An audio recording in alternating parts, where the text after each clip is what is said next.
1740.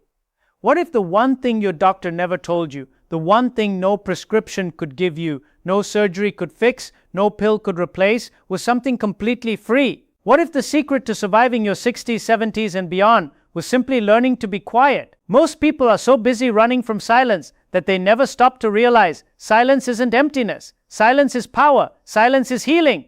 And for millions of Americans over 60, silence may be the very thing standing between a long, vibrant life and an early goodbye.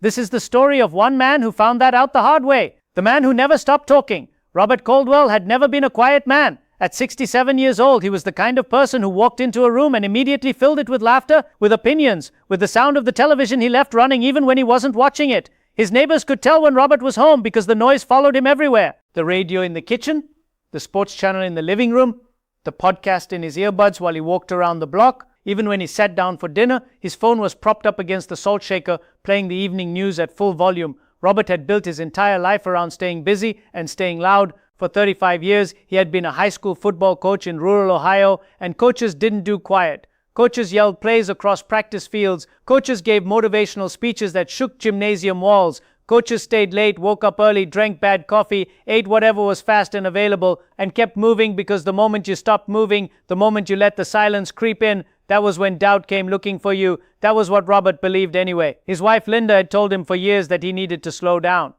Their 3 kids had said the same thing at every Thanksgiving dinner, every birthday phone call, every summer visit. Dad, you need to rest. Dad, you're not 40 anymore. Dad, please. But Robert Caldwell didn't rest. Resting was for people who had given up. The morning it all changed started just like any other. It was a Tuesday in late October, the kind of cold Ohio morning where the sky was the color of old dishwater and frost sat on the windshield like a warning. Robert got up at 5:45 a.m., the same as always. He made his coffee, strong and black, and stood at the kitchen counter scrolling through his phone, reading 3 different news sites simultaneously, feeling his jaw tighten with every headline. He ate a bowl of cereal that he barely tasted, standing up, because sitting down to eat felt like wasting time. By 6:15 he was in the car. The radio was on before the engine was fully warm. By 6:30 he was at the community center where he now volunteered coaching the senior men's fitness group, a job he'd taken after retirement because sitting at home with nothing to do had felt, in his words, like dying slowly. Ironic, as it turned out. It was during the warm-up, while he was demonstrating a simple side stretch to a group of men who were all at least 10 years older than him, that Robert felt it. A tightness in his chest that wasn't quite pain, more like pressure, like someone had placed a heavy hand directly over his sternum and leaned in. He kept going. He assumed it was the coffee. He assumed it was the cold air. He assumed it was nothing, because Robert Caldwell had built his entire identity around assuming his body could take whatever he threw at it. 20 minutes later, he was on the floor of the community center gym, and one of the men he had been coaching, a 79-year-old retired dentist named Arthur, was kneeling beside him, holding his hand and saying very calmly, "Don't move, Robert. I called 911. Don't move." The ambulance ride was the quietest Robert had been in years, not because he chose silence, because his body forced it on him. The cardiologist at Riverside Methodist Hospital was a no-nonsense woman named Dr. Anita Shaw. She was perhaps 45, with sharp eyes and the kind of direct, unhurried way of speaking that told you immediately she had seen every version of the conversation you were about to have. She sat across from Robert's hospital bed the following morning with his file open in her lap and looked at him for a long moment before she spoke. "Mr. Caldwell," she said, "you didn't have a full heart attack. What you had is called a hypertensive crisis combined with acute stress-induced cardiomyopathy. In plain language, your blood pressure spiked to a dangerous level, your heart went into a state of severe stress, and your body shut things down temporarily to protect itself." Robert stared at her. "So my heart is fine?" "Your heart did exactly what a heart does when the nervous system is under sustained chronic overload," she said. "Your heart reacted the way any reasonable organ would react after decades of too much noise, too much stimulation, too much cortisol, too much processed food, and not enough rest." She closed the file. "Your heart, Mr. Caldwell, was trying to survive you." He didn't know what to say to that. For perhaps the first time in 30 years, Robert Caldwell had absolutely nothing to say. Dr. Shaw leaned forward slightly. "I'm going to tell you something that most doctors don't say, because most doctors are trained to talk about medication and procedure and diet charts. And yes, we're going to talk about all of that." She paused. "But the single most important thing I can prescribe you right now costs nothing, requires no pharmacy, and cannot be found in any pill bottle." "What is it?" Robert asked. "Silence," she said simply. learning to live inside silence, learning to stop treating quiet like an enemy. Robert was in the hospital for 4 days. During those 4 days, the television in his room stayed off. He had left his phone in the car. Linda brought him books, but mostly he just lay there, looking at the ceiling, listening to the sounds of the hospital, the squeak of rubber soles on linoleum, the distant beeping of monitors, the low murmur of conversations outside his door. And something strange happened. By the 3rd day, the tightness in his shoulders, the tension he had carried so long he'd forgotten it was there, began to loosen. The relentless, grinding chatter in his mind, the constant commentary and reaction and analysis that ran like a talk radio station he couldn't turn off, began slowly to quiet. He noticed, for the first time, and he couldn't remember how long, that he could hear his own breathing. He noticed that his breathing was shallow, tight, high in his chest. He noticed that simply becoming aware of his breathing, simply paying attention to it, slowing it down, letting it drop deeper into his belly, made him feel calmer than any cup of coffee had made him feel alert. He was 67 years old, and he was learning for the very first time how to be still, what silence does to your body after 60. When Robert left the hospital on a Friday afternoon, he left with something he hadn't expected, a referral not to a specialist but to a lifestyle program run by a soft-spoken man named Dr. Marcus Webb, a specialist in what he called restorative physiology, the science of what happens inside the human body when it is finally genuinely allowed to rest. Marcus Webb was 71 himself. He had the unhurried energy of someone who had made peace with time, who had stopped racing it and started walking beside it. His office had no television, no background music, no ambient noise of any kind. It was, Robert noticed immediately, the quietest room he had been in since childhood. "You look uncomfortable, Doctor," Webb said, smiling. "I feel like something should be on," Robert admitted. "That feeling," Dr. Webb said, "is the addiction talking." He wasn't being dramatic, he was being precise. What Dr. Webb explained to Robert over the following weeks, in plain, careful language, was something that modern science has understood for over 2 decades, but that almost nobody talks about in the way people talk about diet or exercise. The human body, particularly the body over 60, has 2 fundamental operating systems. One is the sympathetic nervous system, which is responsible for what most of us know as the fight or flight response. It's the system that activates when you're stressed, threatened, rushed, overwhelmed, or overstimulated. When it's running, your heart rate goes up, your blood pressure rises, your blood vessels contract, your digestion slows down, your immune system pulls back. Your body floods itself with cortisol and adrenaline because it believes it is in danger and it needs every available resource to either fight or run. The other system is the parasympathetic nervous system, sometimes called rest and digest. When this system is active, the opposite happens. Your heart rate slows, your blood pressure drops, your blood vessels relax and dilate, your digestion improves, your immune system strengthens, your body begins to repair, rebuild, and restore itself at the cellular level. Here is what most people over 60 don't realize. The modern world is almost perfectly designed to keep your sympathetic nervous system switched on all the time. The news, the notifications, the constant noise, the overscheduled days, the processed food that spikes blood sugar and triggers stress hormones, the screen time at night that tricks your brain into thinking it's still daytime, the relentless background buzz of information, opinion, urgency, and alarm that the average American consumes from morning to night. All of it, every single bit of it, is received by your nervous system as a form of threat. Your body doesn't know the difference. Dr. Webb told Robert one afternoon, between being chased by a predator and reading a terrifying headline at 6 in the morning, the physiological response is the same. The hormones are the same. The damage over time is the same. Robert sat with that for a moment. "So you're saying the news is literally hurting me?" "I'm saying chronic sustained stimulation without adequate recovery is hurting you," Dr. Webb said. "The news is one vehicle, but it's the lack of counterbalance that's the real problem." The counterbalance, Dr. Webb explained, was silence. Not the absence of sound necessarily, though that mattered too, but the deliberate, intentional practice of creating quiet space in the nervous system, regularly, consistently, the way you would schedule physical therapy or a medication dose. And here is where Robert's education truly began, because the science of what happens inside an aging body when it is given regular, genuine silence is nothing short of remarkable. Within just a few minutes of entering a state of genuine quiet and stillness, the body begins to reduce its cortisol output. Cortisol, the primary stress hormone, is one of the most destructive forces at work inside the aging body. Chronically elevated cortisol damages the walls of blood vessels. It promotes the accumulation of visceral fat around the organs. It disrupts sleep architecture. It accelerates cognitive decline. It weakens the immune response. It raises blood pressure. It promotes systemic inflammation, which is now understood to be the underlying driver of nearly every major chronic disease affecting Americans over 60. Heart disease, type 2 diabetes, Alzheimer's, arthritis, and certain cancers. Silence begins to reverse all of that.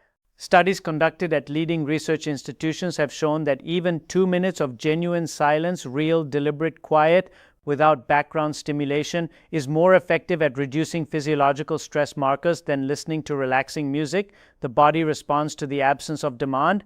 It responds to the signal that there is no emergency, and when it receives that signal consistently, over time, it begins to restructure itself around a calmer baseline. Blood pressure comes down, not dramatically, not overnight, but steadily, measurably, significantly. The vagus nerve, the longest nerve in the body, running from the brainstem down through the heart, lungs, and digestive system, and acting as the primary superhighway of the parasympathetic nervous system, begins to tone itself back up. Vagal tone, as it's called, is one of the most important and least discussed markers of cardiovascular health and longevity. Low vagal tone is associated with heart disease, depression, diabetes, and inflammatory conditions.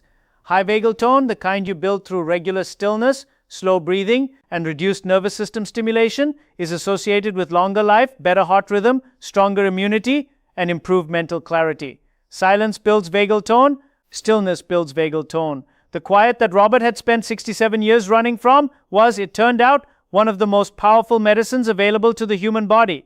Dr. Webb gave Robert a simple assignment for his first week. Not meditation, not yoga, not any practice that Robert would have rolled his eyes at and quietly abandoned after day 2.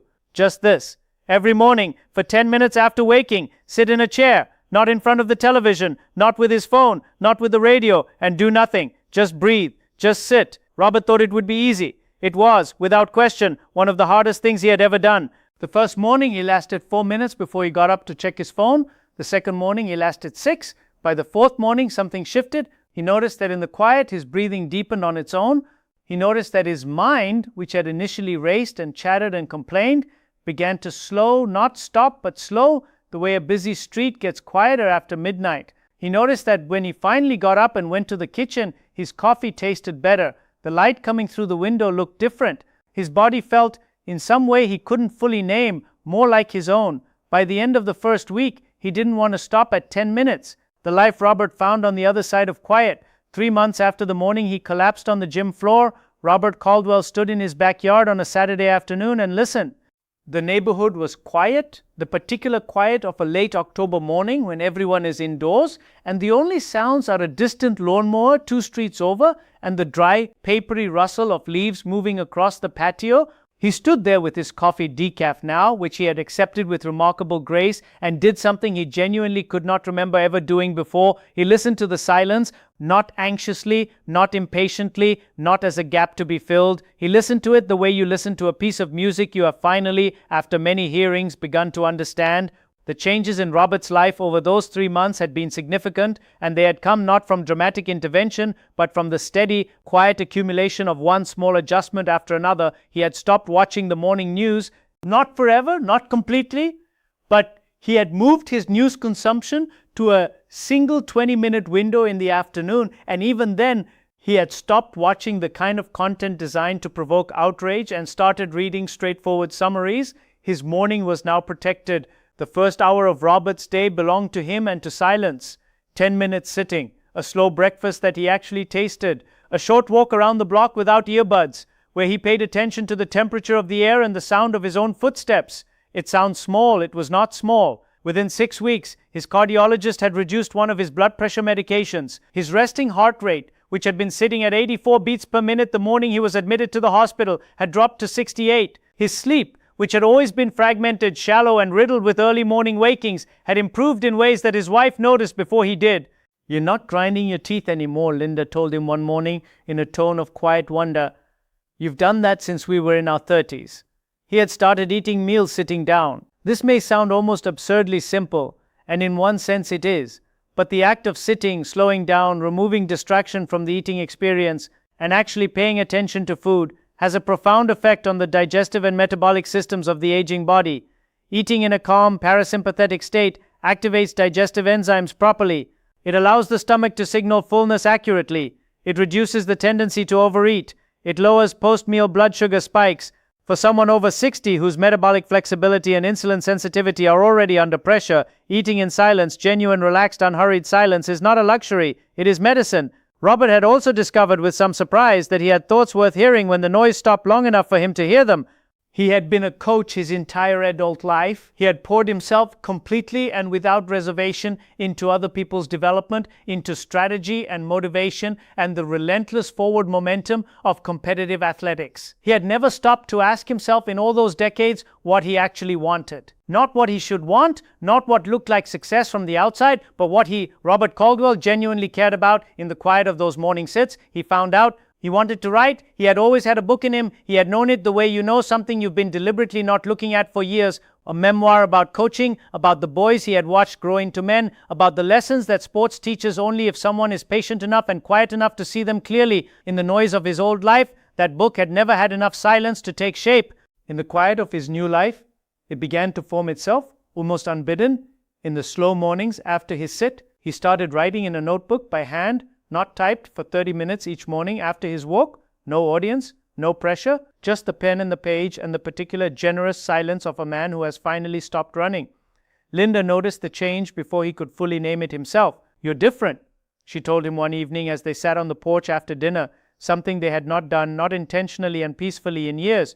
"You're here, you're actually here." He knew exactly what she meant. For decades, even when Robert's body had been present, his mind had been somewhere else, at practice, on the phone, in the news feed, in the worry and the noise and the constant forward-leaning urgency that had defined his entire adult life. He had been physically in rooms and emotionally somewhere else. His children had grown up with a father who was there but not there. His wife had spent 35 years married to a man who was always, in some fundamental sense, about to leave for the next thing. Silence had returned him to himself, and in returning to himself, it had returned him to the people he loved.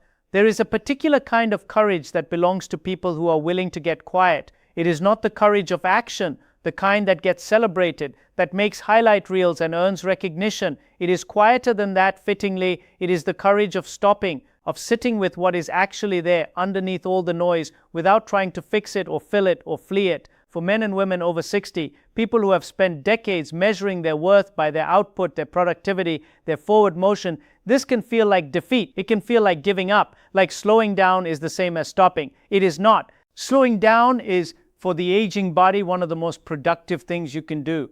It is in the slow moments, the quiet moments, the genuinely still moments, that the body does its most important work. Tissue repair happens at rest, immune function strengthens at rest, memory consolidates during stillness and sleep, the inflammatory pathways that drive chronic disease begin to calm during periods of genuine nervous system quiet, hormones rebalance, blood pressure settles, the heart, that remarkable, tireless, overworked organ that has beaten for 6 or 7 decades without a day off, finally gets to beat a little easier. You cannot supplement your way to this. You cannot exercise your way to this, though exercise helps. You cannot medicate your way to this, though medication has its place. You can only be quiet enough, long enough, consistently enough to let your body do what it already knows how to do. Your body is not your enemy. It is trying to save you. It has been trying to save you all along. Sometimes, as Robert Caldwell learnt on the cold floor of a community center gym in October, it simply runs out of ways to ask quietly. Robert turned 68 the following April. His daughter flew in from Portland. His son drove up from Columbus, and his youngest daughter, the one who had spent years worrying about him from a distance, sat next to him at the dinner table and held his hand through most of the meal. They ate slowly. The television was off. There was music, soft, unhurried, and the sound of silverware, and the particular warmth of a family that has been reminded not to take each other for granted. After dinner, Robert's youngest daughter asked him what he had learned this past year, what the whole experience had taught him. He thought about it for a long moment, the kind of long moment he would never have allowed himself before, when every pause in conversation felt like a failure. Then he said, "I learned that I had been so busy surviving out there," he gestured vaguely toward the door, toward the world, "that I never stopped to actually live in here." He touched his chest lightly. "The survival was always here. I just had to get quiet enough to find it." His wife reached across the table and covered his hand with hers. Outside, the evening was settling into the particular soft silence of early spring in Ohio, the kind of quiet that feels alive, that hums with the promise of things about to grow. Robert listened to it, and for the first time in as long as he could remember, it was enough.